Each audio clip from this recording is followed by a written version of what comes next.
বাড়ি অর্গানাইজারের সাথে সাথে ড্রেসিং টেবিলটা অর্গানাইজ করাও ভীষণ জরুরি, যাতে প্রয়োজনে এবং সময় নিজের প্রয়োজনীয় জিনিসটা খুব সহজেই পাওয়া যায়।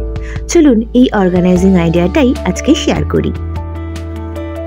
এই যে দেওয়ালটা, এইটুকু মাত্র জায়গা আছে আমার, এবং এর মধ্যেই আমি আমার ড্রেসিং টেবিলের মধ্যে আমি ড্রেসিং টেবিলটাকে সেট করেছিলাম। আমি এখানে করেছি, দেখুন দুদিকে দুটো স্টোরেজ করেছি এবং এদের ডেপথ আমি স্ক্রিনে মেনশন করে দিচ্ছি, যার কারণে আমি অনেক মোটে মেকআপ প্রোডাক্ট বলুন বা জিনিসপত্র বলুন সবই আমি খুব ইজিলি এর মধ্যে স্টোর করতে পারি। এবং অনেক সবার আগে আমার এই ড্রেসিং টেবিলটা ছিল, আমার জন্য একটু ছোট পড়ছিল, সেই জন্য এই টেবিলটাতে এখন আমি আমার সমস্ত কাজের জিনিসগুলো রেখেছি।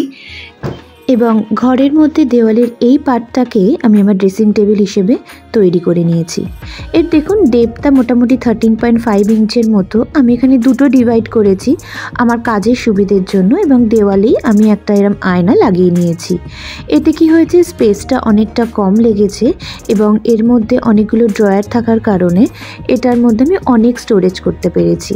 আর নিচে এরম একটা দরজা মতো করেছি যাতে এর মধ্যে আমি আমার গয়নাগাটিগুলো রাখতে পারি। এই পার্টটাকে আমার খালি রাখতে হয়েছে কারণ এই ডিভানের এই পার্টটা খোলার জন্য আমাকে এই পার্টটা খালি রাখতে হয়েছে। আপনারা চাইলে এটাতেও একটা বক্স করে নিতে পারেন। এবার আসা যায় অর্গানাইজেশনে। দেখুন সবার আগে যেটা প্রয়োজন সেটা হচ্ছে ক্লিন করা। আর এই মোজা দিয়ে যে কত সহজে এবং সুন্দরভাবে ক্লিন করা যায় তা আপনার আগের ভিডিও দেখে অবশ্যই বুঝতে পেরে গেছেন। ক্লিন করার জন্য আমি এখানকার সমস্ত প্রোডাক্টকে বার করেছি, কেননা মেকআপ প্রোডাক্টের ক্ষেত্রে এক্সপায়ারি ডেটটা ভীষণভাবে ইম্পর্টেন্ট।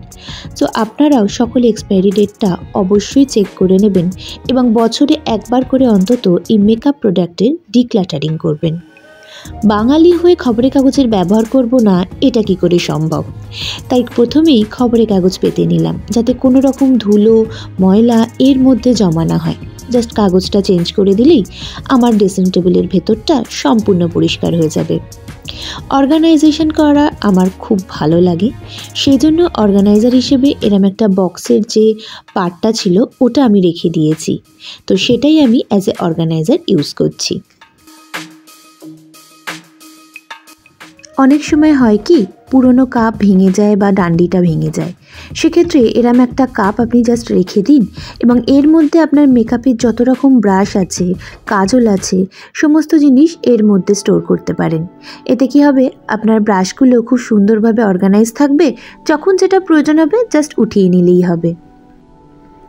ছোট ছোট প্রোডাক্ট রাখার আমার বড্ড শখ, কিন্তু এই প্রোডাক্টগুলো দেখুন এইভাবে থাকলে বড্ড আনঅর্গানাইজ দেখাচ্ছে, তাই এই অর্গানাইজটা ইউজ করলাম।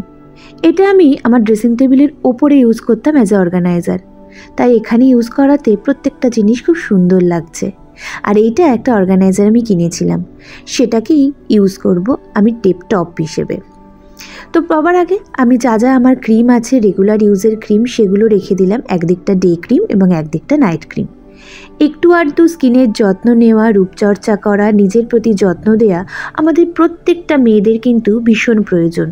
কারণ আপনি যদি ভালো না থাকেন তাহলে আপনি কাউকে ভালো রাখতেও পারবেন না। আর এই ছোট্ট বক্সটার মধ্যে আমি আমার পায়ের তোড়াটা রেখে দিলাম।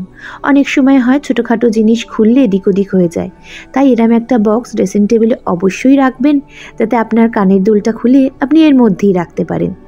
আর আমার সঙ্গে সাই বাবার ছবি সবসময় থাকে, তাই ড্রেসিং টেবিলের এই পার্টটা আমার সাই বাবার জন্য সবসময় বরাদ্দ। এই যে অর্গানাইজারটা দেখছেন এটা আমি আগের বার ইউজ করেছিলাম হাতে করে বানিয়ে, এর ভিডিওটাও আপনি পেয়ে যাবেন আমার ডেসক্রিপশন বক্স থেকে। এর মধ্যে ছোটোখাটো জিনিসগুলো রেখে দিলাম এবং এই একটা সিরামের বক্সকে অর্গানাইজার বানিয়ে তার মধ্যে আমি সমস্ত হেয়ারের যে অ্যাক্সেসরিজ সেগুলো রাখলাম। এবার পালা ড্রয়ারটাকে সাজানোর। ড্রয়ারের মধ্যে আমি জেনারেলি এমন জিনিস রাখি যেগুলো আমি খুব একটা ইউজ করি না, মানে সবসময় ইউজ করি না। আমি 3টে অর্গানাইজার নিয়ে নিয়েছি, যার মধ্যে একটা কেনা এবং 2টো আমার হাতে বানানো। এর সমস্ত ভিডিও আপনি লিঙ্কে পেয়ে যাবেন, ডেসক্রিপশন বক্সে দেওয়া আছে। একদিকে আমি নেল পলিশ এবং লিপস্টিক রাখলাম, আর এই গোল বক্সটার মধ্যে ছোট ছোট পারফিউম রাখলাম। আমার কাছে এরকম প্রচুর ছোট ছোট জিনিস আমি রাখি। আমার এই জিনিসগুলো যেমন একদিকে রাখতে ভালো লাগে, তেমনি এগুলো আমি অনেক সময় ফ্রিতেও পাই, এই ধরুন হোটেলে বা নানা জিনিসের সাথে এইভাবে জমানো আর কি। এবার পালা একটু সাজানোর। এই যে দেখছেন তোরণটা, এটা আমি এখানে লাগালাম। এটা না আমাকে আমার দিদি গিফট করেছে। আপনারা যদি বলেন আমি তার ইনস্টাগ্রামের লিংক আপনাদের প্রোভাইড করে দেবো। খুব সুন্দর সুন্দর হাতের কাজ বানায়।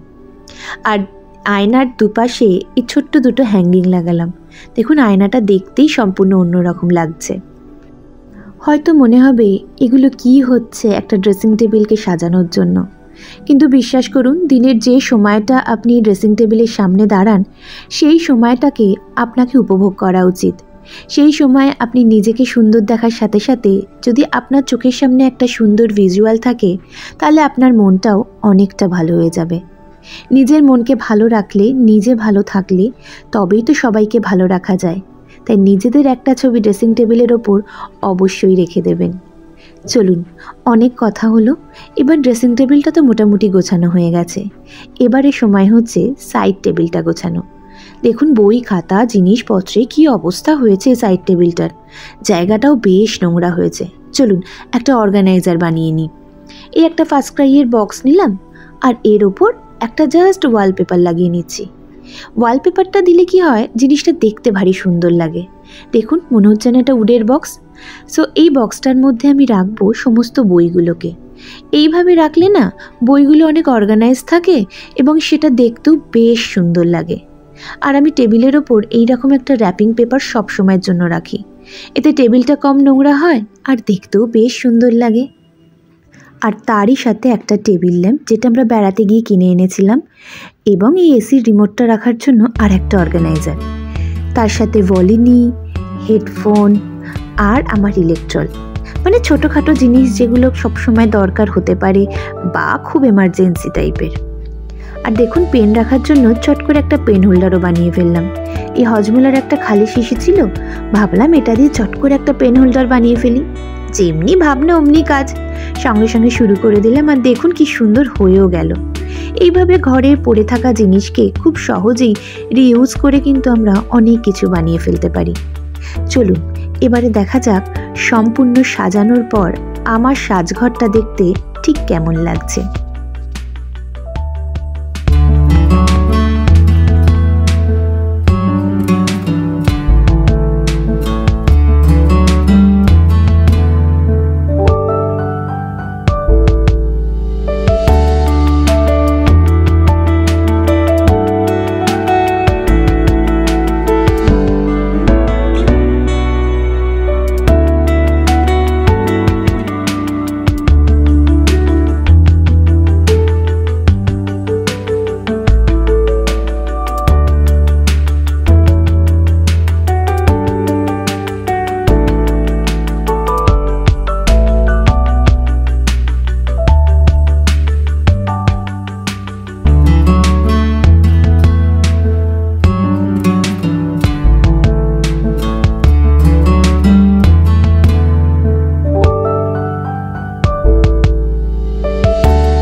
আজকের মতো তাহলে এটুকুই থাক।